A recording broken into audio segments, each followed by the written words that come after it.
अध्याय 6 संज्ञा के विकार डिक्लेंशन ऑफ नाउन। विकार शब्द का अर्थ होता है परिवर्तन। संज्ञा शब्दों में प्रसंग के अनुसार परिवर्तन होते हैं या उनका रूप बदल जाता है। जैसे लड़का शब्द कभी लड़के, कभी लड़कों ने आदि में बदल जाता है। रूप बदलने या परिवर्तन के कारण संज्ञा शब्दों को विकारी शब्द कहा जाता है।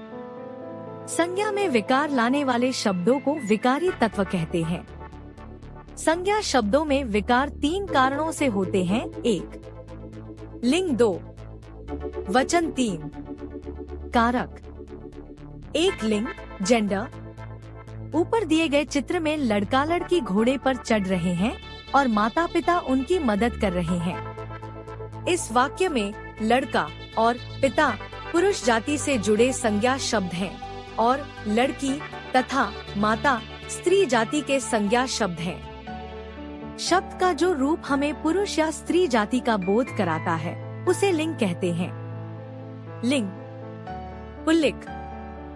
पुरुष जाति का बोध कराने वाले शब्द पुल्लिक कहलाते हैं। जैसे बालक, लड़का, मुर्गा, दादा, चाचा, राजा आदि।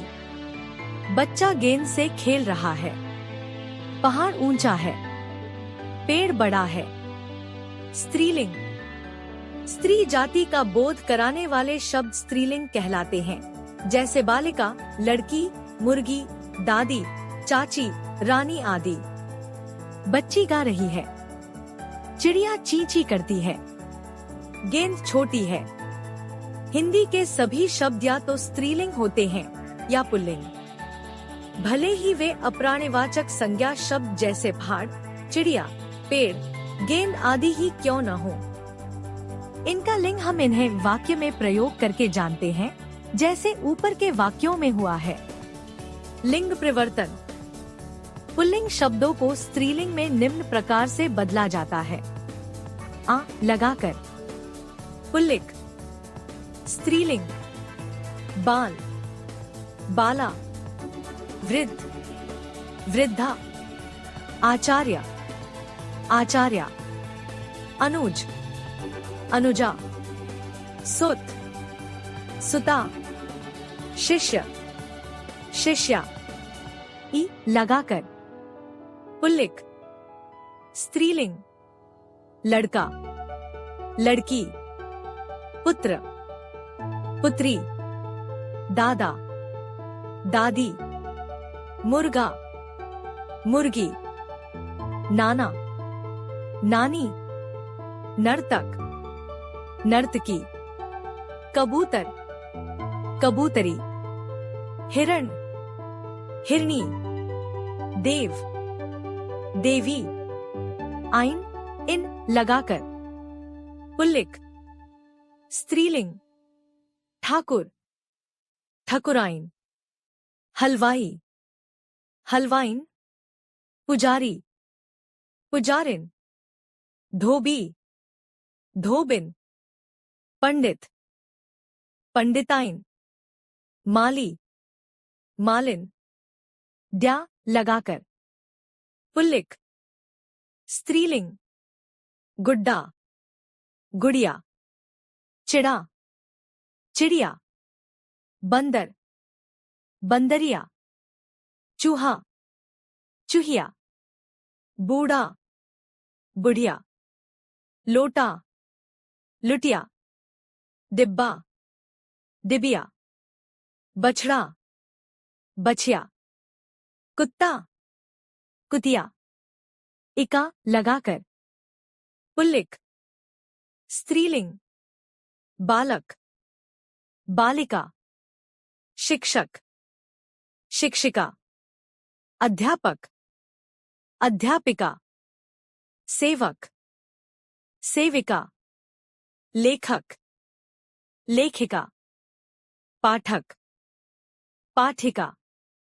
नी आनी लगाकर पुल्लिक।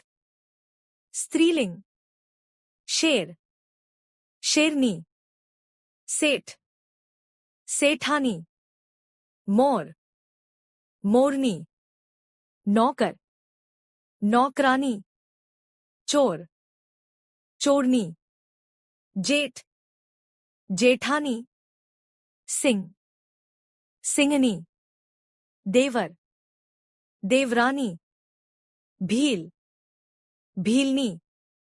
अतिरिक्त जानकारी।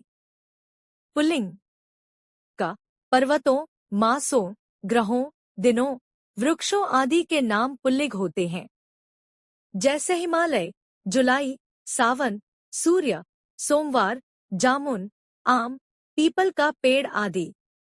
ख देशों, सागरों और रत्नों के नाम पुल्लिंग होते हैं, जैसे भारत, अमेरिका, प्रशांत महासागर, हीरा, पन्ना आदि।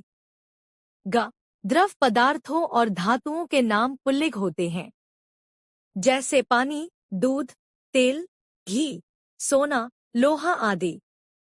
घ शरीर के कुछ अंगों के नाम भी पुल्लिंग होते हैं, जैसे मुख, बाल, कान, सिर आदि। म अनाजों के नाम पुल्लिंग होते हैं, जैसे गेहूं, चना, चावल, जौ आदि। च ऐसे तत्सम संज्ञा शब्द जिनका अंत अ से होता है पुल्लिंग होते हैं, जैसे जीवन, मरण, जल, अमृत, नगर, उपवन आदि। याद रखिए इमली, मक्की, अरहर, ज्वार, चांदी, पृथ्वी, लंका, चाय, आंख, जीप आदि स्त्रीलिंग हैं। स्त्रीलिंग का नदियों, तिथियों, भाषाओं और बोलियों के नाम स्त्रीलिंग होते हैं, जैसे गंगा, यमुना, अमावस्या, चतुर्थी, हिंदी, अंग्रेजी, राजस्थानी, पहाड़ी, खड़ी बोली आदि। ख ऐसे तत्सम संज्ञा शब्द जिनके अंत में ई आता है स्त्रीलिंग होते हैं, जैसे जाति, भक्ति, मति, अग्नि आदि। ग जिन तत्सम संज्ञा शब्दों के अंत में आता है वे प्रायः स्त्रीलिंग होते हैं, जैसे दया, महिमा, कृपा, परीक्षा आदि। घ ऐसे तत्सम संज्ञा शब्द जिनका अंत उ से होता है प्रायः स्त्रीलिंग होते हैं, जैसे वायु, आयु, ऋतु आदि। म शरीर के कुछ अंग भी स्त्रीलिंग होते हैं, जैसे आंख, जीभ, बाह, जांग आदि। संक्षेप में, शब्द के जिस रूप से हमें पुरुष या स्त्री जाति का बोध हो उसे लिंग कहते हैं। लिंग दो प्रकार के होते हैं, पुल्लिंग, पुरुष जाति, और स्त्रीलिंग, स्त्री जाति। कुछ शब्द सदैव पुल्लिंग तथा कुछ सदैव स्त्रीलिंग रहते हैं। शिक्षकों से, छात्रों से आसपास के वातावरण से पुल्लिंग व स्त्रीलिंग का वर्गीकरण कराएं। वचन, नंबर।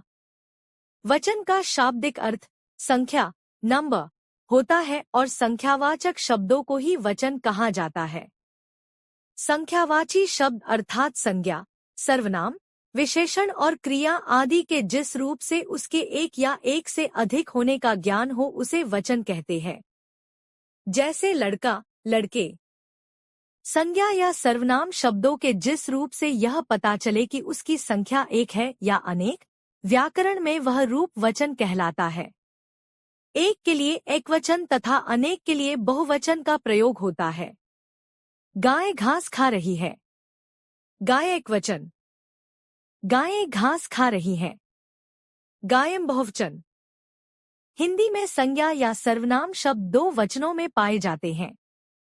एक एकवचन संज्ञा या सर्वनाम शब्द का वह रूप जिससे उसकी संख्या के एक होने का पता चले, वहाँ वह शब्द एकवचन में होता है, जैसे छाता, माला, चाबी, लड़की आदि। दो बहुवचन संज्ञा या सर्वनाम के जिस रूप से यह पता चले कि उसकी संख्या एक से अधिक है, वहाँ वह शब्द बहुवचन कहलाता है, जैसे छाते, मालाएं, चाबियां, लड़कियां आदि। एक और अनेक शब्दों के कुछ अन्य उदाहरण देखिए। आसमान में पतंग उड़ रही है, आसमान में अनेक पतंग उड़ रही हैं। यहाँ तुलसी का एक पौधा है, यहाँ तुलसी के कई पौधे हैं। मेरी पेंसिल खो गई है, मेरी पेंसिलें खो गई हैं। पतंग ने पतंग, पौधा पौधे, पेंसिल पेंसिलें, शब्दों के वाक्य प्रयोग से आप एकवचन और बहुवचन की संकल्पना आसानी से समझ सकते हैं। वचन परिवर्तन। पुल्लिंग शब्दों के अंत में आ को ए बनाकर बच्चा, बच्चे, लड़का, लड़के, घोड़ा, घोड़े, केला, केले, संतरा, संतरे, दरवाजा, दरवाजे, गन्ना, गन्ने, तारा, तारे,